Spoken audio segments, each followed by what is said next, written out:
Joined by Jaijit Bhattacharya, President of the C-DEP. Thank you very much for joining us.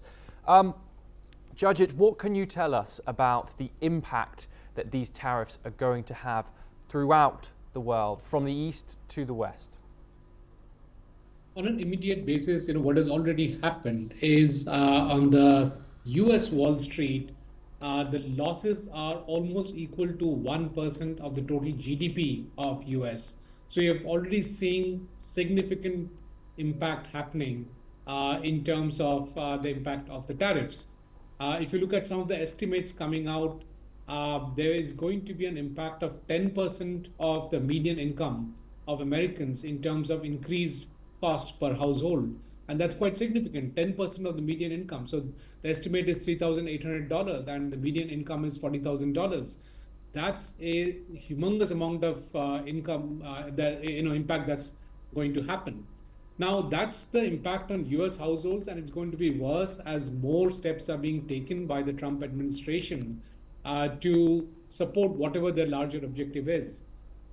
Its repercussions on other economies is also going to feed back into the US economy. And what I mean by that is because there will be an increase in cost of living in US, the consumption in US will go down, which means that they will be importing less from other countries, which means that other countries will also have a depressed output, which means that they will have less income and less consumption, which will then feed back into what US is exporting to the rest of the world. So it's going to go into a spiral if we are not able to undo some of the damage that has happened because of the tariffs coming in. Yes. I don't see the light at the end of the tunnel in the short run because these are complex negotiations that will be happening.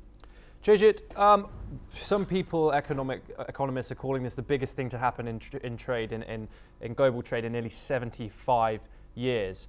What are the possible responses for the world leaders, and chief economists in these countries hardest hit by these tariffs? We've obviously just seen Mark Carney respond with a counter tariff of that exact 25%. What choices do countries face in responding to this?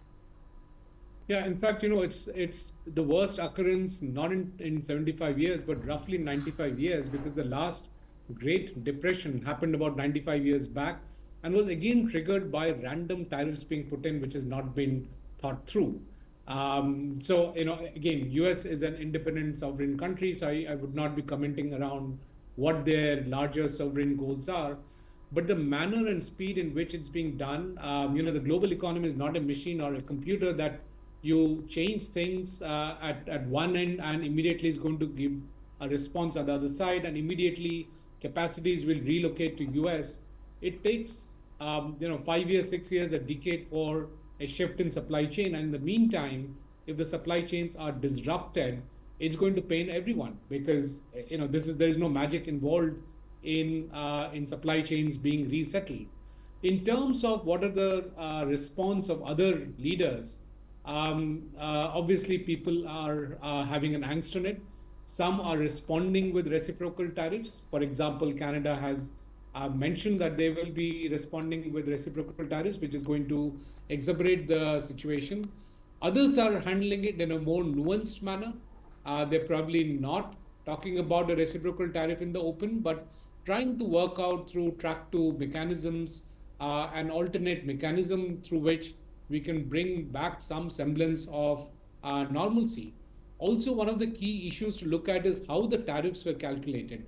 As is now well known, the tariffs that was accused by the US government had accused that other nations are putting X number of tariffs, though that calculation of tariff is coming from the ratio of the trade deficit over the total imports coming from that country. Now, that is not tariff.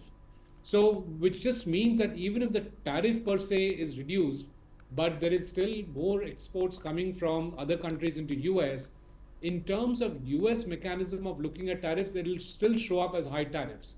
Also, what is surprising is that countries where US has got a trade surplus, they have still gone ahead and put in a tariff on them, And the reason why it's surprising is that the calculation still held.